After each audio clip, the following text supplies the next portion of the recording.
When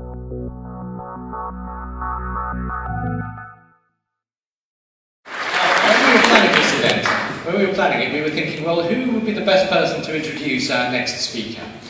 Because that's always a key part, to give him a nice welcome. And we did think of asking Nick Clegg, because he did a favour for us, so it seemed only fair to give him a moment in the limelight while he still can. But sadly, Nick couldn't be here today. And so the task falls to me to introduce to you, once again, the man under whose leadership we've won hundreds of council seats, who's doubled our number of MEPs, who's more than doubled our party's membership, who helped increase our vote in Newark sixfold since the last general election, who's caused an earthquake in British politics, Nigel Farage, MEP.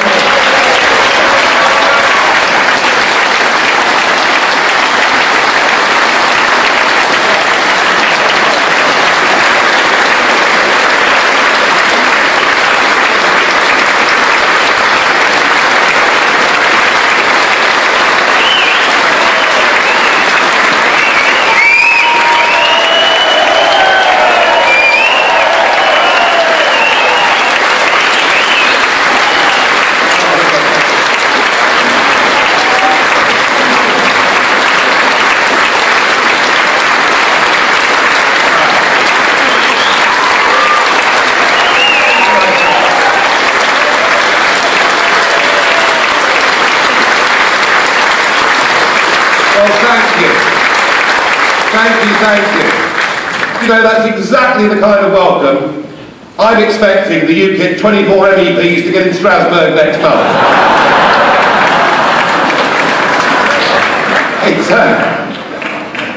It's been a pretty remarkable couple of months. And despite the fact that we've had just about everybody in the establishment, in large sections of the media, and certainly the whole political class, despite the fact it's felt at times that absolutely everybody has been against us, despite that, the People's Army have triumphed and we won the European election. Isn't that amazing?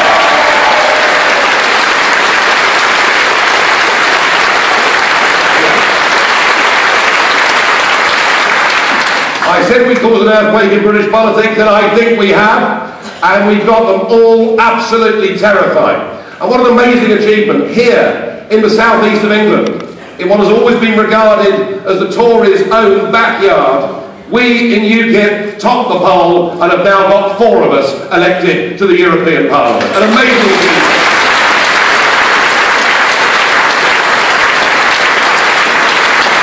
And I have to say also for me, a great sense of relief. Because the last 10 years, I've effectively been the sole UKIP MEP in this region.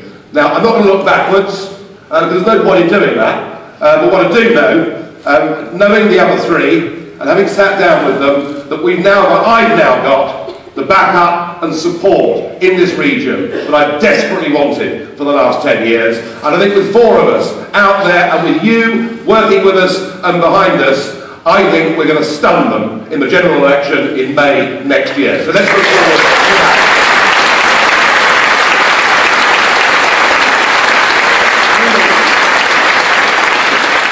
When we topped the poll in those European elections, the response and the reaction from Westminster was very predictable. They gather round themselves the comfort blanket of saying, don't worry, it's only a protest vote. And it's funny, isn't it, because they said that at the last European elections in 2009, when we came second across the country. They said it's just a protest vote. And then last year, in the English county elections, when we got a quarter of the vote, they said, don't worry, it's just a protest vote. And then in the European elections this year, we topped the poll across the United Kingdom, and they say, don't worry, it's just a protest vote, it's going to melt away, it's going to disappear, until 10 days later, despite the Conservatives mounting their biggest ever by-election campaign in history, UKIP comes in with 26% of the vote, with Roger Helmer, our candidate in Newark, and they still think it's just a protest vote. Well, my message to Westminster is, You can think it's a protest vote if you want to, but I'm now convinced that it's going to be a permanent protest vote in staying with UKIP.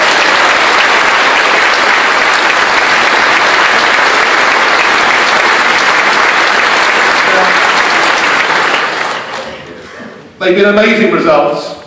We've done incredibly well in the local elections too, not just with 161 new wins, but over 800 seconds. But now we face the summer, and this for UKIP has to be a summer of consolidation and a summer of preparation for the events of 2015. To have got where we are, with the resources we've got and the numbers we've got, has been remarkable. But if we're going to, next year, get into Westminster, enough people, as I believe we can, to hold the balance of power, wouldn't that be fun? You know, the Lib Dems did it last time, didn't they? You know, Clegg and Cameron, and that lovely morning in the Rose Garden. But I can assure you that if we find ourselves in that position next year, if we find ourselves holding the balance of power in that next Parliament, we'll drive a damn sight better bargain than Clegg and the Liberal Democrats drove, and we will make sure that there will be a referendum in this country.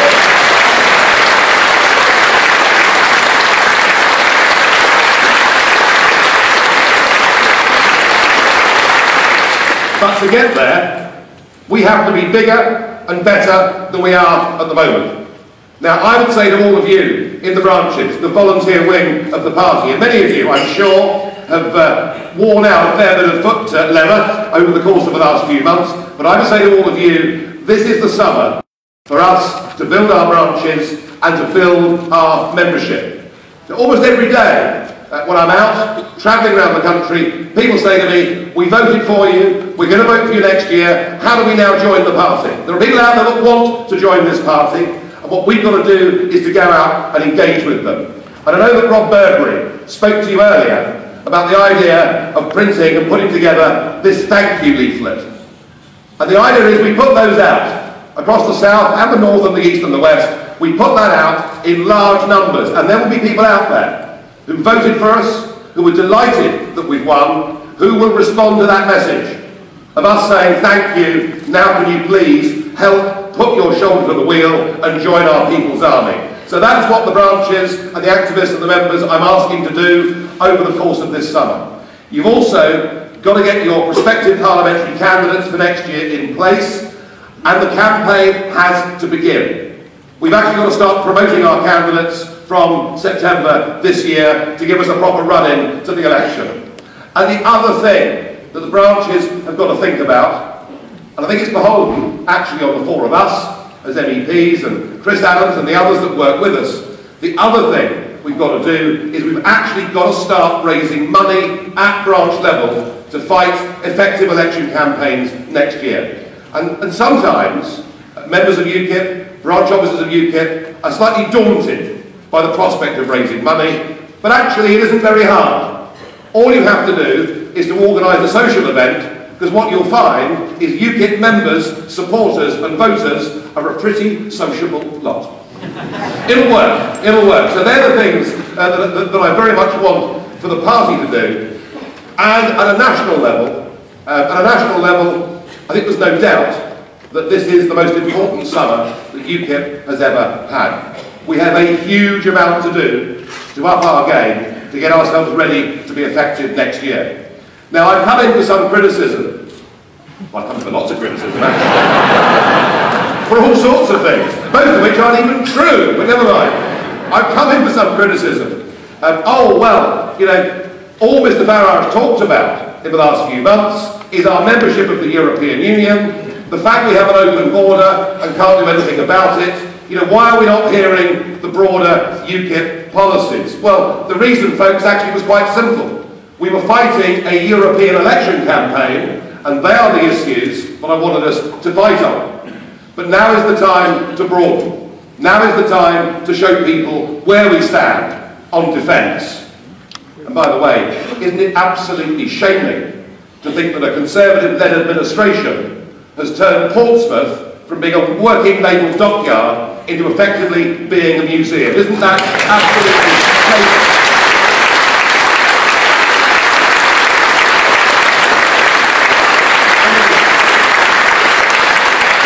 And we have to get our tax policy right and clear in that manifesto and make sure that every voter in Britain understands that UKIP believes that nobody who is earning minimum wage should be paying income tax. We've got to give people real incentives to get off benefit and to get out into the world of work. That's what we're going to say.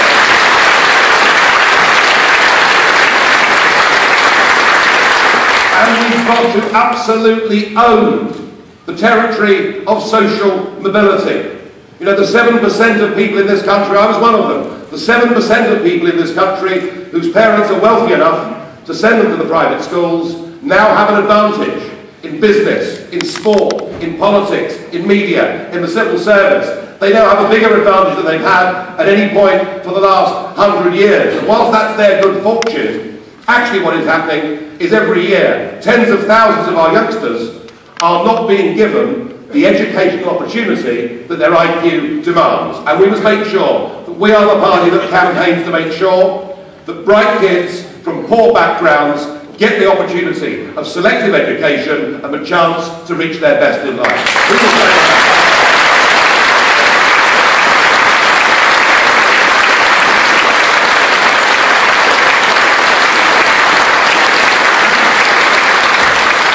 And we must say to Mr. Miliband, yes, Mr. Miliband, you're right about one thing. The cost of living crisis is very real in this country. For many, many millions of families, they've seen their wages compressed over the course of the last 10 years at the same time as the household bills have risen. And the reason, Mr. Miliband, that people's standard of living, people's wages have been compressed the way they have, is that we have no control over the labour market supply into this country whatsoever, and the open door to southern and eastern Europe is damaging the living standards of millions of decent British families in this country, and we will do something about it.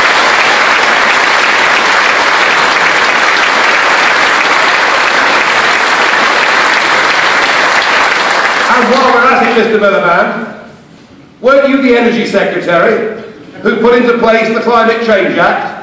And weren't you, with your friends Cameron and Clegg, also hell-bent on building what I think are absolutely ugly, disgusting wind turbines all over our country?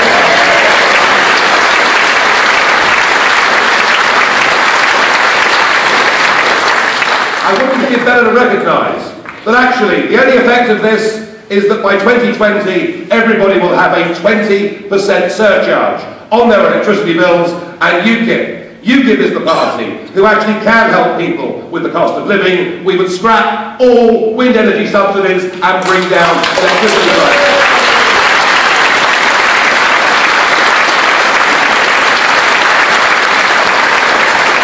Anyway, that's a taste of the kind of things the UKIP manifesto is going to need to say, because the public understand where we are on Europe and immigration. They need to understand where we stand on everything else. And we will make all of this clear by publishing our outline manifesto, and we'll do it at our party conference in Doncaster, which just happens to be Ed Miliband's constituency. And we will outline, we will put out our outline manifesto at the autumn conference. And the other thing that I have to deal with is the constant, and Roger mentioned it a moment ago, but the constant accusation that UKIP is a one-man band, that it's just Nigel Farage and there isn't anybody else. Now, I personally can't understand how we've got to this point, you know, being the shy, retiring sort of person that I am. But clearly it's a bit of a problem. But what those of you in the party understand, even if the media don't understand it yet, or the British public don't fully understand it yet, is we have a wealth of new talent in this party.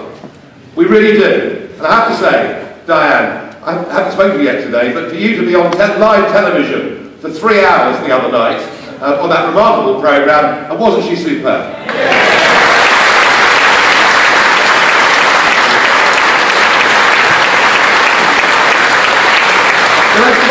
Diane is just an example of the talent we've got in this party. So I'm going to be appointing, over the course of the next few weeks, a series of spokesmen and spokeswomen who will take over authority and control over key policy areas. They will work to make sure we get the manifesto right for the autumn conference, and when the media want people to be interviewed on those topics, it will not be me that's appearing on the radio or the television, it'll be the spokesmen and the spokeswomen. And one of the changes in UKIP that I'm proudest of is that if you look at the new crop of MEPs, you'll notice a lot of very competent women have been elected as UKIP MEPs. And this has happened.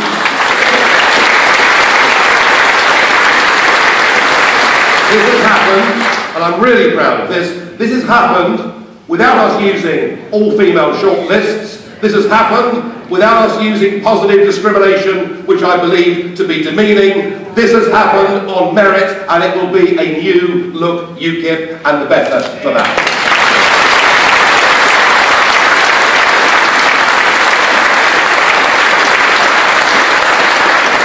And we have to choose our candidates for our key target seats. The seats in which we top the poll in the European election. The seats in which we've already won district or county council representation. It's absolutely the model that Paddy Ashdown's Lib Dems used during the 1990s. I wasn't for a minute suggesting that we ever supported anything the Lib Dems stood for in terms of policy, but in terms of military planning, of campaigns, they were very, very good at it, and that's the model we must choose. Not that it's done them much good now. And to see them come sixth in the Newark by-election, given that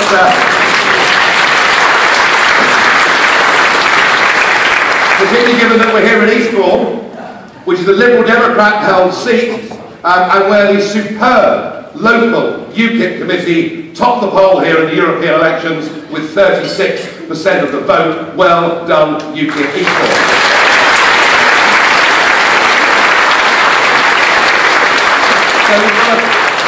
So we've got to choose our target seats, and we've got to get to work in a big way to make sure that we do hold that balance of power in Westminster next year.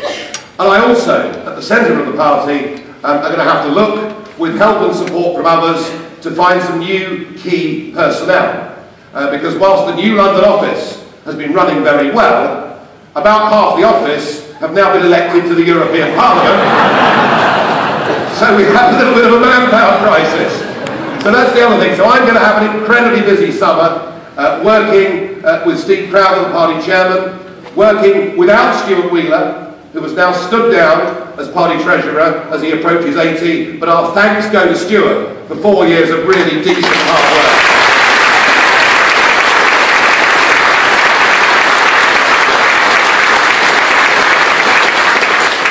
So I have to work with a new team to find the new people. And I think in terms of where UKIP is on the political stage in this country, it would be really farcical for anybody now to consider UKIP to be others. Do you remember that? You know, even the opinion polls. How do you intend to vote? Labour, Lib Dem, Conservative, or others? We're not others. We've arrived. We are part of the political mainstream debate in this country.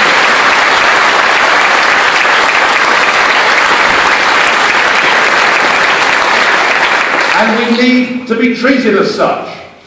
You know, every year, twice a year, there are new working peers that are created and put into the House of Lords. And the Conservatives have a quota, and Labour have a quota, and the Lib Dems have a quota, and I'm sure it's just a coincidence. You know what's coming, don't you? It won't be libelous, I'm sure. Just very close. It's no coincidence, is it, that most of those that get sent to the House of Lords appear to be quite big party donors. And there have been hundreds of them appointed over the last few years. As part of that coalition agreement, signed up to on that beautiful day in the garden of number 10, one of the things the coalition said is that they wanted the House of Lords to be reflective of the way people voted in this country. We have now won a national election, We've shown that we can get over a quarter of the vote in by-elections, regardless whether they're Conservative held, or Labour held, or Lib Dem held. And starting this morning with Lord Pearson on the Today programme, we are now going to absolutely insist that we're given a sensible, fair quota of working peers to operate for UKIP in the House of Lords.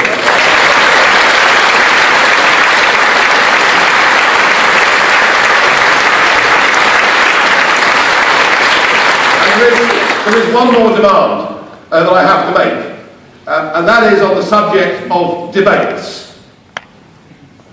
And there are many people who contributed towards that success on May the 22nd. Many people, many of you who worked very hard, many of our candidates who were superb. Particular thanks has to go to Paul Sykes for putting over £1 million into our campaign.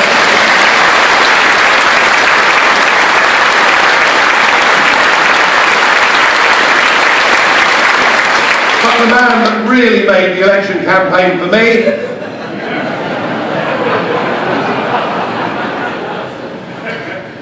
because it was the first time in 40 years we were actually able to have a full debate on the European question on national television in this country. So Nick Clegg, on behalf of all of us in UKIP, thank you for what you did.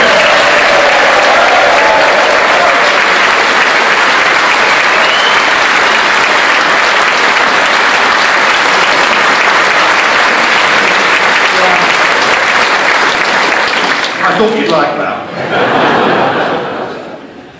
But that's not the end of the subject of debates, because there are going to be debates ahead of the next general election. And I think we now have to insist and demand that, given the fact we've won the last national election, that UKIP must be included in the next leaders' debates, otherwise they wouldn't be a party.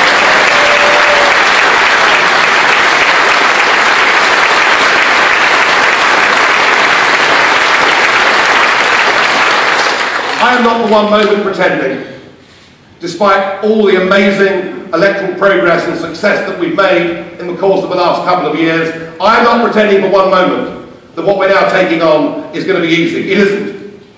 The first past the post electoral system is absolutely brutal to a party like UKIP, because unlike the others, our support doesn't come from any one segment of society. You know, the Labour Party traditionally got the working class vote. The Conservative Party traditionally got the middle class vote. The Liberal Party, when it fell back to its roots, was a party of the Celtic fringe. The Scottish National Party, for obvious reasons, won't do that well in Eastbourne. And so all the political parties have either a socio-economic or a geographical bent. But that isn't the case, is it, with UKIP? Because in UKIP we pick up old Labour votes. In UKIP we pick up very upset Liberal Democrats. In UKIP we pick up a lot of Conservatives who don't recognise Mr Cameron to be one of them. And in UKIP, perhaps crucially and most fascinatingly, in UKIP we pick up over 20% of our vote from people who haven't voted for over 20 years or who have never voted in their lives. This is the most eclectic political array that has ever been put together before in British politics. We can be proud of that.